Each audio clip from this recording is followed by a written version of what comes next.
अगर मैं आपसे पूछूं कि धरती का सबसे करीबी तारा कौन सा है, तो शायद आप बोलोगे कि सूरज है, और आप बिल्कुल सही हो। मगर अगर मैं पूछूं कि सूरज के बाद धरती का सबसे करीबी तारा कौन सा है, तो यहाँ पर बात इंटरेस्टिंग हो जाती है, क्योंकि वो तारा है प्रोक्सिमा सेंटोरी। और इस तारे के बारे में साइंटिस्ट्स ने कुछ ऐसा डिस्कवर किया है जो पूरी ह्यूमन सिविलाइजेशन के फ्यूचर को चेंज कर सकता है। और सबसे क्रेजी बात यह है कि इस तारे के पास एक ऐसी दुनिया छुपी हुई है जहां पर शायद लाइफ एग्जिस्ट कर सकती है, मगर साथ ही में वहां पर कुछ ऐसा भी हो रहा है जो किसी भी लिविंग बीइंग के लिए एक नाइटमेयर से कम नहीं है। देखो, सबसे पहले हमें यह समझना होगा कि स्पेस में डिस्टेंस को मेजर करना कितना माइंड ब्लोइंग है, क्योंकि जब हम बात करते हैं तारों की दूरी की तो हम किलोमीटर्स की बात नहीं करते, बल्कि हम बात करते हैं लाइट ईयर्स की। और लाइट ईयर का मतलब यह है कि लाइट, जो कि यूनिवर्स की सबसे फास्टेस्ट चीज है, जिसकी स्पीड है 3 लाख किलोमीटर पर सेकेंड, वो लाइट एक पूरे साल में जितनी दूरी तय करती है उसे हम एक लाइट ईयर कहते हैं। और ये डिस्टेंस है लगभग 9.46 ट्रिलियन किलोमीटर्स, जो कि एक इतना बड़ा नंबर है कि हमारा दिमाग इसे प्रॉपर्ली इमेजिन भी नहीं कर सकता। अब प्रोक्सिमा सेंटोरी हमसे 4.24 लाइट ईयर्स दूर है, जो सुनने में बहुत ज्यादा नहीं लगता, मगर जब आप इसे किलोमीटर्स में कन्वर्ट करोगे तो ये बनता है लगभग 40 ट्रिलियन किलोमीटर्स, यानी कि 40 के बाद 12 जीरोस। और इस डिस्टेंस को समझाने के लिए एक एग्जांपल देता हूं कि अगर हम अपना सबसे फास्टेस्ट स्पेसक्राफ्ट जो है वॉयेजर 1, जिसकी स्पीड है लगभग 17 किलोमीटर पर सेकेंड, अगर उसे प्रोक्सिमा सेंटोरी की तरफ भेजें तो उसे वहां पहुंचने में लगभग 73,000 साल लग जाएंगे। और ये सोचो कि 73,000 साल पहले तो हम इंसान अभी भी गुफाओं में रहते थे, तो ये डिस्टेंस सच में माइंड बॉगलिंग है। मगर फिर भी प्रोक्सिमा सेंटोरी हमारा सबसे करीबी नेबर है, और इसीलिए साइंटिस्ट्स की नज़र इस तारे पर हमेशा से रही है, क्योंकि अगर हमें कभी किसी दूसरे स्टार सिस्टम में जाना है या वहां से कोई सिग्नल रिसीव करना है तो प्रोक्सिमा सेंटोरी हमारी पहली और सबसे लॉजिकल चॉइस होगी। और इसीलिए साइंटिस्ट्स ने इस तारे को बहुत ही करीब से स्टडी किया है, और जो कुछ उन्होंने डिस्कवर किया है वो आपके होश उड़ा देगा। प्रोक्सिमा सेंटोरी असल में एक रेड ड्वार्फ स्टार है, और रेड ड्वार्फ का मतलब ये है कि ये हमारे सूरज से बहुत छोटा और ठंडा तारा है। जैसे हमारा सूरज एक येलो ड्वार्फ स्टार है जिसका टेम्परेचर है लगभग 5500 डिग्री सेल्सियस, वहीं प्रोक्सिमा सेंटोरी का टेम्परेचर है सिर्फ 3000 डिग्री सेल्सियस, यानी कि हमारे सूरज से लगभग आधा। और इसका साइज भी हमारे सूरज से बहुत छोटा है। असल में ये हमारे सूरज के साइज का सिर्फ 12% है, यानी कि अगर सूरज एक बास्केटबॉल है तो प्रोक्सिमा सेंटोरी एक गोल्फ बॉल जितना होगा। अब आप सोच रहे होंगे कि इतना छोटा और ठंडा तारा भला क्या खास हो सकता है, मगर यहीं पर स्टोरी इंटरेस्टिंग होती है, क्योंकि साल 2016 में साइंटिस्ट ने एक ऐसी डिस्कवरी की जिसने पूरी दुनिया को हिलाकर रख दिया। और वो डिस्कवरी थी प्रोक्सिमा सेंटोरी बी नाम का एक प्लैनेट जो इस तारे के चारों तरफ ऑर्बिट कर रहा था। और सबसे शॉकिंग बात ये थी कि ये प्लैनेट अपने तारे के हैबिटेबल जोन में है। अब हैबिटेबल जोन को समझना बहुत ज़रूरी है, क्योंकि ये साइंस का एक बहुत ही इंपॉर्टेंट कंसेप्ट है। देखो, हर तारे के चारों तरफ एक ऐसा एरिया होता है जहां पर ना तो बहुत ज़्यादा गर्मी होती है और ना ही बहुत ज़्यादा ठंड। इस एरिया को हम गोल्डीलॉक्स जोन या हैबिटेबल जोन कहते हैं, क्योंकि इस जोन में अगर कोई प्लैनेट है तो वहां पर लिक्विड वाटर एग्जिस्ट कर सकता है, और जहां पर लिक्विड वाटर है वहां पर लाइफ की पॉसिबिलिटी भी है। हमारी धरती भी सूरज के हैबिटेबल जोन में है, और इसीलिए यहाँ पर पानी लिक्विड फॉर्म में है और लाइफ पॉसिबल हुई। अगर धरती सूरज के थोड़ा और करीब होती तो सारा पानी भाप बनकर उड़ जाता, जैसे वीनस पर हुआ, और अगर थोड़ा और दूर होती तो सारा पानी बर्फ बन जाता, जैसे मार्स पर हुआ। तो प्रोक्सिमा सेंटोरी बी का अपने तारे के हैबिटेबल जोन में होना एक बहुत ही बड़ी बात है। प्रोक्सिमा सेंटोरी बी धरती से लगभग 1.17 गुना बड़ा है, यानी कि साइज में लगभग हमारी धरती जैसा ही है।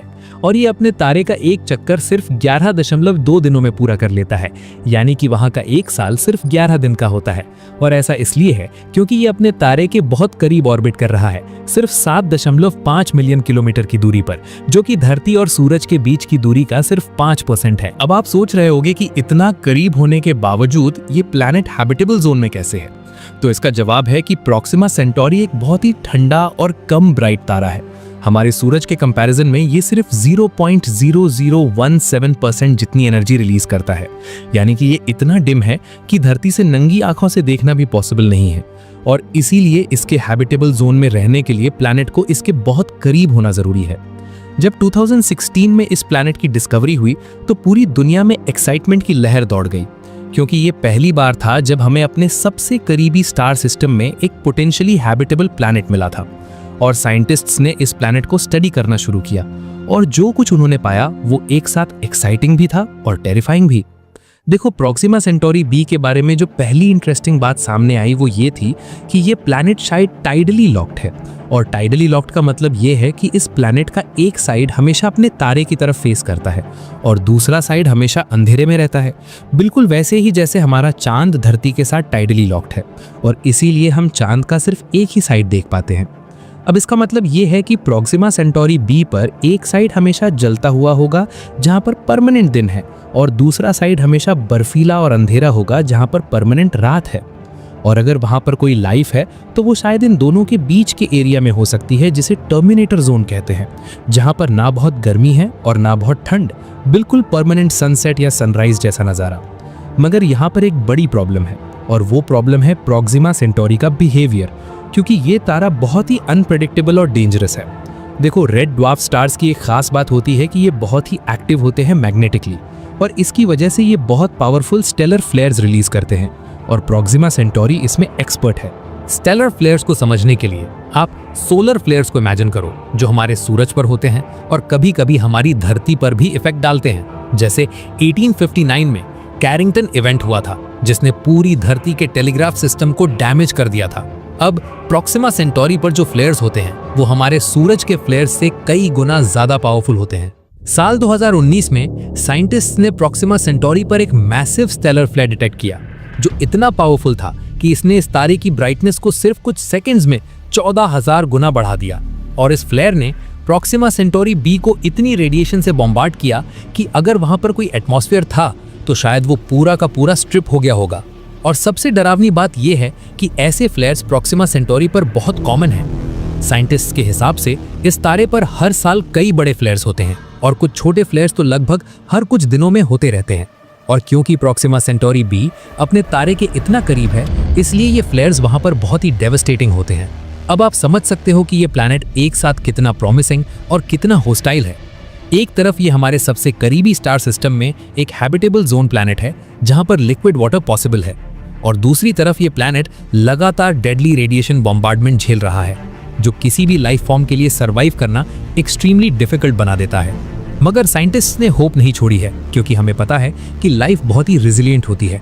धरती पर ही हमने देखा है कि लाइफ सबसे एक्सट्रीम कंडीशंस में भी सर्वाइव कर लेती है, जैसे डीप सी वेंट्स में जहां पर टेम्परेचर 400 डिग्री से ज्यादा होता है, वहां भी बैक्टीरिया जिंदा रहते हैं। और एंटार्क्टिका की बर्फ के नीचे भी माइक्रोबियल लाइफ मिली है। तो शायद प्रॉक्सिमा सेंटोरी बी पर भी कोई ऐसी लाइफ हो जो वहां की हार्श कंडीशंस में अडेप्ट हो गई हो।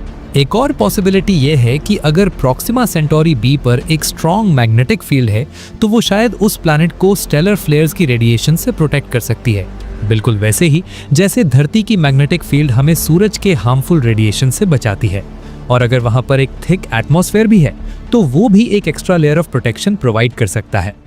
अब यहाँ पर एक और इंटरेस्टिंग डिस्कवरी की बात करनी है। साल 2019 में साइंटिस्ट्स ने एक और प्लैनेट डिस्कवर किया प्रॉक्सिमा सेंटोरी के चारों तरफ, जिसका नाम है प्रॉक्सिमा सेंटोरी सी। और ये प्लैनेट पहले वाले से बहुत अलग है। ये अपने तारे से काफी दूर ऑर्बिट कर रहा है, लगभग 1.5 AU की दूरी पर, जहां AU का मतलब है एस्ट्रोनॉमिकल यूनिट, यानी धरती और सूरज के बीच की एवरेज डिस्टेंस। प्रॉक्सिमा सेंटोरी सी एक सुपर अर्थ है जो धरती से लगभग 7 गुना ज्यादा मैसिव है। और क्योंकि ये अपने तारे से काफी दूर है, इसलिए ये हैबिटेबल जोन में नहीं है और वहां पर बहुत ही ठंड होगी, -230 डिग्री सेल्सियस के आसपास। तो वहां पर लाइफ की पॉसिबिलिटी बहुत कम है। मगर फिर भी इस प्लैनेट की डिस्कवरी इंपॉर्टेंट है क्योंकि इससे हमें प्रॉक्सिमा सेंटोरी स्टार सिस्टम के बारे में और ज्यादा समझ मिलती है।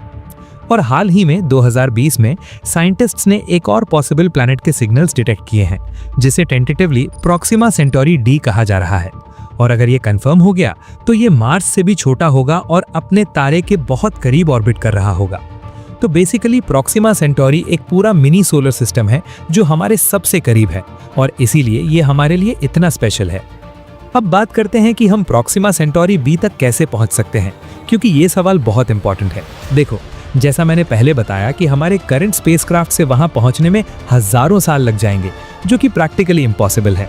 तो साइंटिस्ट्स कुछ नए और इनोवेटिव आइडियाज पर काम कर रहे हैं। एक बहुत ही एक्साइटिंग प्रोजेक्ट है ब्रेक थ्रू स्टार शॉट, जिसे फेमस फिजिसिस्ट स्टीफन हॉकिंग और बिलियनियर यूरी मिलर ने 2016 में लॉन्च किया था। और इस प्रोजेक्ट का गोल है कि वो बहुत छोटे छोटे स्पेसक्राफ्ट्स, जिन्हें स्टार चिप्स कहते हैं, उन्हें प्रॉक्सिमा सेंटोरी की तरफ भेजे। और ये स्टार चिप्स कितने छोटे होंगे? बस कुछ ग्राम्स के, और इनका साइज एक पोस्टेज स्टैंप जितना होगा। अब आप सोच रहे होंगे कि इतने छोटे स्पेसक्राफ्ट्स कैसे स्पेस में जाएंगे, तो इसके लिए एक बहुत ही इंटरेस्टिंग टेक्नोलॉजी यूज होगी, जिसे लाइट सेल कहते हैं। और इसमें होगा ये कि इन छोटे स्पेसक्राफ्ट्स के साथ एक बहुत ही पतला और हल्का सेल अटैच होगा, जो सूरज की रोशनी या पावरफुल लेजर बीम्स को कैच करके आगे बढ़ेगा। और इन लेजर बीम्स की पावर इतनी होगी कि ये स्टार चिप्स लाइट की स्पीड के 20% तक पहुंच सकते हैं। 20% ऑफ लाइट स्पीड यानी कि लगभग 60,000 किलोमीटर पर सेकंड। और इस स्पीड से प्रॉक्सिमा सेंटोरी तक पहुंचने में सिर्फ 20 से 25 साल लगेंगे, जो कि हजारों सालों के कंपैरिजन में एक ह्यूमन लाइफ टाइम में अचीवेबल है। और जब ये star chips Proxima Centauri B के पास पहुंचेंगे, तो वो वहां से फोटोज और डेटा कलेक्ट करके वापस धरती पर सेंड करेंगे। मगर इस प्रोजेक्ट में भी बहुत सारे चैलेंजेस हैं, जैसे इतने पावरफुल लेजर सिस्टम्स बनाना जो कई गीगावाट्स की पावर प्रोड्यूस कर सकें। ये अभी हमारी टेक्नोलॉजी से थोड़ा आगे है। और फिर ये छोटे स्पेसक्राफ्ट्स स्पेस में छोटे छोटे डस्ट पार्टिकल से टकराकर डैमेज हो सकते हैं। और इतनी स्पीड पर तो एक छोटा सा धूल का कण भी बुलेट जितना डैमेज कर सकता है। फिर भी साइंटिस्ट्स इस प्रोजेक्ट पर काम कर रहे हैं, और अगर ये सक्सेसफुल हुआ तो ये ह्यूमन हिस्ट्री में एक माइलस्टोन होगा, क्योंकि पहली बार हम किसी दूसरे स्टार सिस्टम की क्लोजअप इमेजेस देख पाएंगे। और प्रॉक्सिमा सेंटोरी बी को अपनी आंखों से देखना एक अलग ही एक्सपीरियंस होगा। अब एक और इंटरेस्टिंग बात प्रॉक्सिमा सेंटोरी के बारे में जो बहुत कम लोग जानते हैं, वो ये है कि ये तारा अकेला नहीं है, बल्कि ये एक ट्रिपल स्टार सिस्टम का पार्ट है, जिसे अल्फा सेंटोरी सिस्टम कहते हैं। और इस सिस्टम में 3 तारे हैं, अल्फा सेंटोरी ए जो हमारे सूरज जैसा है, और अल्फा सेंटोरी बी जो थोड़ा छोटा है, और फिर प्रॉक्सिमा सेंटोरी जो सबसे छोटा और सबसे डिम है। अल्फा सेंटोरी ए और बी एक दूसरे के बहुत करीब हैं और एक दूसरे के चारों तरफ ऑर्बिट करते हैं, जबकि प्रॉक्सिमा सेंटोरी इनसे बहुत दूर है, लगभग 13,000 AU की दूरी पर। और ये बहुत ही स्लोली इन दोनों के चारों तरफ ऑर्बिट कर रहा है। एक ऑर्बिट पूरा करने में लगभग 5 लाख साल लगते हैं। और इसीलिए कुछ साइंटिस्ट्स को डाउट है कि प्रॉक्सिमा सेंटोरी असल में इस सिस्टम का पार्ट है भी या नहीं। शायद ये बस पास से गुजर रहा हो। अल्फा सेंटोरी ए और बी भी बहुत इंटरेस्टिंग है, क्योंकि इनके चारों तरफ भी प्लैनेट्स हो सकते हैं। 2021 में साइंटिस्ट्स ने अल्फा सेंटोरी ए के हैबिटेबल जोन में एक पॉसिबल प्लैनेट के सिग्नल्स डिटेक्ट किए थे, मगर ये अभी कंफर्म नहीं हुआ है। तो शायद हमारे सबसे करीबी स्टार सिस्टम में एक नहीं बल्कि कई हैबिटेबल वर्ल्ड्स हों। अब एक फिलोसॉफिकल क्वेश्चन जो मुझे बहुत इंटरेस्टिंग लगता है वो ये है कि क्या प्रॉक्सिमा सेंटोरी बी पर अगर कोई एलियन सिविलाइजेशन है तो क्या वो हमें देख सकते हैं? और इसका आंसर है शायद हाँ, क्योंकि जैसे हमने प्रॉक्सिमा सेंटोरी बी को डिस्कवर किया ट्रांजिट मेथड और रेडियल वेलोसिटी मेथड से, वैसे ही अगर वहां पर कोई एडवांस्ड सिविलाइजेशन है तो वो भी धरती को डिस्कवर कर सकती है। धरती जब सूरज के सामने से गुजरती है तो सूरज की लाइट थोड़ी डिम होती है, और ये डिमिंग प्रॉक्सिमा सेंटोरी बी से भी डिटेक्ट की जा सकती है अगर वहां पर सेंसिटिव इंस्ट्रूमेंट्स हो तो। और शायद वो देख रहे हों कि एक छोटे से येलो स्टार के चारों तरफ एक नीला प्लैनेट ऑर्बिट कर रहा है, जहां पर ऑक्सीजन और वाटर वेपर के सिग्नेचर्स हैं। और शायद वो भी सोच रहे हों कि क्या वहां पर कोई है। और ये थॉट इतना माइंड ब्लोइंग है कि सोचो कि शायद अभी इसी वक्त कोई प्रॉक्सिमा सेंटोरी बी पर बैठकर हमारी धरती को देख रहा है और वंडर कर रहा है कि क्या वो अकेले हैं यूनिवर्स में, और हम भी यहाँ बैठकर सेम थिंग सोच रहे हैं। ये कॉस्मिक आयरनी इतनी ब्यूटीफुल है। अब बात करते हैं कि प्रॉक्सिमा सेंटोरी का फ्यूचर क्या है, क्योंकि ये भी बहुत इंटरेस्टिंग है। देखो, रेड ड्वार्फ स्टार्स की एक खास बात होती है कि ये बहुत लॉन्ग लिव्ड होते हैं। हमारा सूरज लगभग 10 बिलियन ईयर्स तक जलेगा और फिर एक रेड जायंट बनकर एंड होगा, मगर प्रॉक्सिमा सेंटोरी जैसे red dwarfs trillions of years तक जल सकते हैं। एक्चुअली प्रॉक्सिमा सेंटोरी की एस्टिमेटेड लाइफ स्पैन है लगभग 4 ट्रिलियन ईयर्स, जो कि करंट यूनिवर्स की एज से भी 290 गुना ज़्यादा है। यानी कि जब तक यूनिवर्स में सारे दूसरे तारे मर चुके होंगे, प्रॉक्सिमा सेंटोरी तब भी जल रहा होगा, और प्रॉक्सिमा सेंटोरी बी तब भी उसके चारों तरफ ऑर्बिट कर रहा होगा। तो अगर वहाँ पर लाइफ डेवलप हुई तो उसके पास इवॉल्व होने के लिए लगभग इनफाइनाइट टाइम होगा, और शायद वो लाइफ इतनी एडवांस्ड हो जाए कि जब हमारा सूरज मर जाए और धरती खत्म हो जाए तब भी वो सिविलाइजेशन सरवाइव कर रही हो। ये एक स्ट्रेंज थॉट है कि हमारे नेबर प्लैनेट पर शायद फ्यूचर की सबसे लॉन्ग लास्टिंग सिविलाइजेशन हो। अब एक और फैसिनेटिंग फैक्ट बताता हूँ। प्रॉक्सिमा सेंटोरी हमेशा से हमारा सबसे करीबी तारा नहीं था और हमेशा नहीं रहेगा। देखो, स्टार्स स्पेस में मूव करते रहते हैं और प्रॉक्सिमा सेंटोरी भी धरती के रिलेटिव मूव कर रहा है। करंटली ये हमारी तरफ आ रहा है लगभग 22 किलोमीटर्स पर सेकंड की स्पीड से, और अगले 26,000 ईयर्स में ये हमारे और भी करीब आ जाएगा, सिर्फ 3.11 लाइट ईयर्स की दूरी पर। मगर उसके बाद ये फिर से दूर जाना शुरू करेगा और इवेंचुअली ये हमारा सबसे करीबी तारा नहीं रहेगा। कुछ 33,000 ईयर्स बाद रॉस 248 नाम का तारा हमारे सबसे करीब हो जाएगा। तो स्पेस में सब कुछ चेंज होता रहता है और आज जो हमारा नेबर है वो कल नहीं रहेगा। ये यूनिवर्स की ब्यूटी है।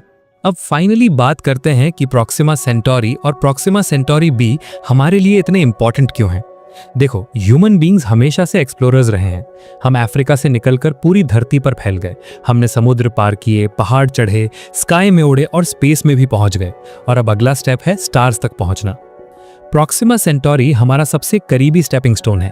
अगर हमें एक इंटरस्टेलर स्पीशीज बनना है तो हमें पहले प्रॉक्सिमा सेंटोरी तक पहुंचना होगा और वहां पे जो कुछ भी है उसे समझना होगा। और अगर वहां पर लाइफ है तो ये यूनिवर्स की सबसे बड़ी डिस्कवरी होगी, क्योंकि इससे प्रूव हो जाएगा कि लाइफ यूनिवर्स में कॉमन है और हम अकेले नहीं हैं। और अगर वहां पे लाइफ नहीं भी है तो भी ये इंपॉर्टेंट है, क्योंकि इससे हमें पता चलेगा कि लाइफ डेवलप होने के लिए क्या कंडीशंस जरूरी हैं और क्या नहीं। और ये नॉलेज हमें और भी बेहतर तरीके से दूसरे हैबिटेबल प्लैनेट्स खोजने में हेल्प करेगी।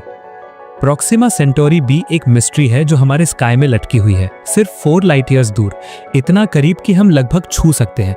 मगर इतना दूर की पहुंचना अभी भी एक ड्रीम है। मगर ड्रीम्स तो हमेशा से ह्यूमन प्रोग्रेस की फाउंडेशन रहे हैं, और शायद एक दिन हम वाकई में प्रॉक्सिमा सेंटोरी बी पर अपने स्पेसक्राफ्ट भेजेंगे और वहां से पहली इमेजेस देखेंगे। तो ये थी प्रॉक्सिमा सेंटोरी की कहानी, हमारा सबसे करीबी स्टेलर नेबर जो एक साथ इतना प्रॉमिसिंग और इतना डेंजरस है, जहां पर शायद लाइफ पॉसिबल है मगर जहां पर सर्वाइवल एक कांस्टेंट स्ट्रगल होगा। ये एक ऐसी दुनिया है जो हमें बुला रही है और हम एक दिन जरूर वहां पहुंचेंगे, क्योंकि यही तो इंसान करते हैं, हम इम्पॉसिबल को पॉसिबल बनाते हैं।